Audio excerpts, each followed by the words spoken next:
આપણી સભા છે શ્રી સ્વામિનારાયણ ભગવાનનો જન્મ ક્યાં થયો હતો?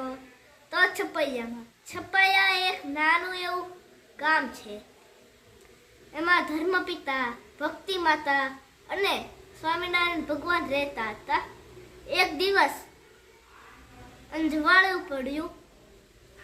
આખું ગામ ધામધૂમથી નાચી રહ્યું હતું.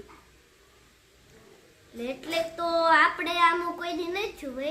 એટલે ભગવાનનો જન્મ જ્યાં છે ને આપણે છે ને મંદિર બનાવવા જોઈએ. આપણે અહીંયા મંદિર બનાવવાનું એવું કંઈ નથી. આપણે ભગવાનની સત્સંગ સેવા કરવાની. તો એને હું કામ કહું, આપણા ઘરમાં ઝઘડો ન હોય, આપણા ઘરમાં સારું રહેતું હોય, સારા હપીને રહેતા હોય તો એને સંપ કહેવાય. એ સંપ હોય તો આપણે સેવા કરી શકીએ. સેવા એટલે ભગવાનના નામ લેવા. સેવા પછી સંગઠન એટલે આપણે અત્યારે સભા ને એ કરવી છે સંગઠન.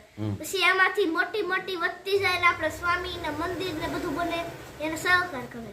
એટલે સમ, સેવા, સંગઠન ને સહકાર આ 4 ક્રમ છે આપણે.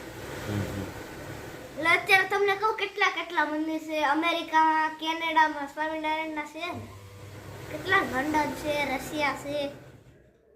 આખા ભારતમાં સ્વામિનારાયણ સંપ્રદાય વધારે છે. તમને કેમ લાગે છે? ભગવાન બધી ભગવાન બધા એક જ છે.